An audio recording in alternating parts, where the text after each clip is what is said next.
Hello students, कल हमने किया था alcohols are weaker acid than water. आज हम करेंगे phenols are better acid than alcohol and water. Phenol जो है अल्कोहल और वाटर से अच्छे एसिड हैं। पहली बात तो ये बेटा, फिनोल जो है ब्लू लिटमस को रेड कर देते हैं, अल्कोहल ब्लू लिटमस को रेड नहीं कर पाते। और आपको पता है जो ब्लू लिटमस को रेड कर दे वो अच्छा एसिड होता है। फिनोल जो है बेटा बेस के साथ रिएक्ट कर रहा है और सॉल्ट बना रहा है, इसका मतलब फिनोल एसिड होगा, तभी वो बेस के साथ रिएक्ट करके सॉल्ट बना रहा है।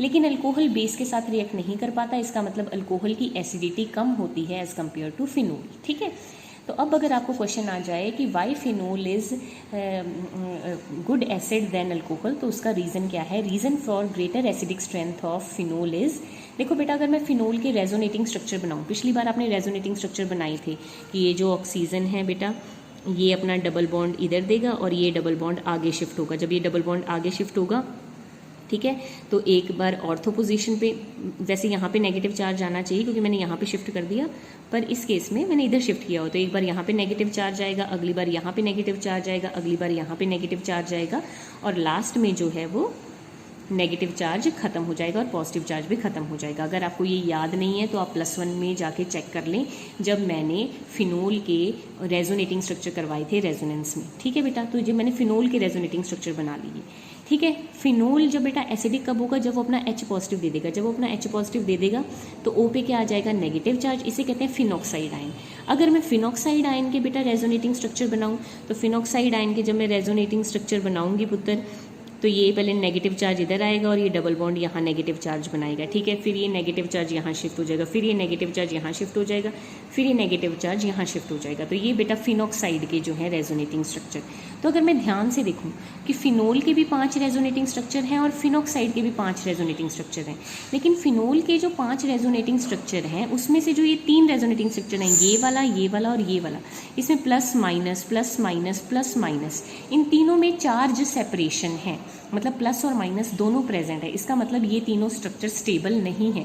तो बेसिकली फिनोल के 2 ही स्टेबल स्ट्रक्चर हैं, पहला और 5th।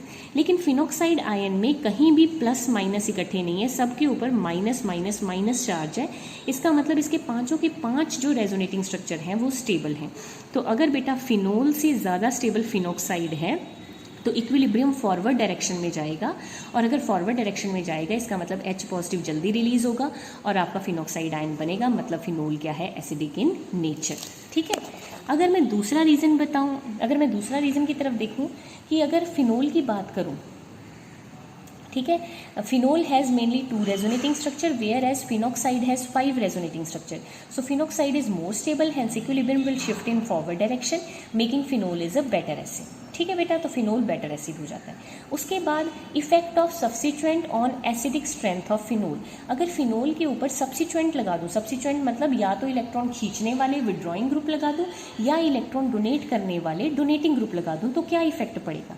देखो बेटा, अगर मैं इलेक्ट्रॉन विड्रॉइंग ग्रुप लगा दूँ फिनोल के ऊपर तो एसिडिक स्ट्रेंथ बढ़ती है। ठीक है जी, जब भी इलेक्ट्रॉन विड्रॉइंग ग्रुप होते हैं NO2 CN CHO C double bond हो, मतलब जिनमें डबल बॉन्ड डिफरेंट के एटम के बीच में होता है, वो इलेक्ट्रॉन विड्रॉइंग इन नेचर होते हैं। तो जब भी मैं इलेक्ट्रॉन विड्रॉइंग ग्रुप लगाऊंगी तो एसिडिक स्ट्रेंथ बढ़ेगी। ठीक है जी, इसका रीज़न ये है बेटा कि electron withdrawing group electron density benzene ring पे घटाता है। देखो बेटा, इलेक्ट्रॉन विड्रॉइंग ग्रुप है, इसने बेंजीन से इलेक्ट्रॉन खींचे, बेंजीन किससे खींचेगा? ऑक्सीजन से, ऑक्सीजन किससे इलेक्ट्रॉन खींचेगा? हाइड्रोजन से। जब ऑक्सीजन हाइड्रोजन से इलेक्ट्रॉन खींचेगा तो हाइड्रोजन जल्दी रिलीज हो जाएगा।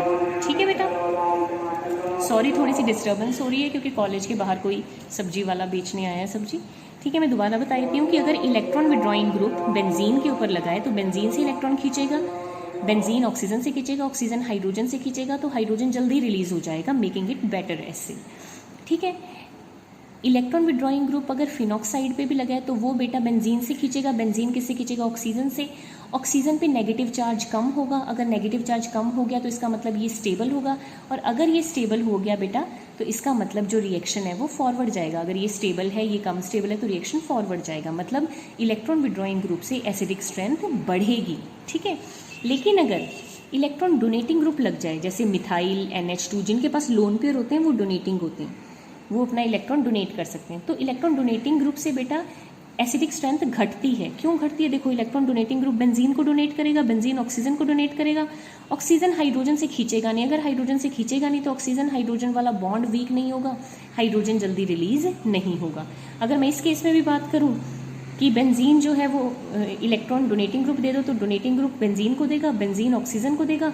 ऑक्सीजन पे ऑलरेडी नेगेटिव चार्ज है, इलेक्ट्रॉन और आगे तो नेगेटिव चार्ज बढ़ गया, नेगेटिव चार्ज बढ़ गया तो ये अनस्टेबल हो गया, अनस्टेबल हो गया तो इक्विलिब्रियम बैकवर्ड जाएगा।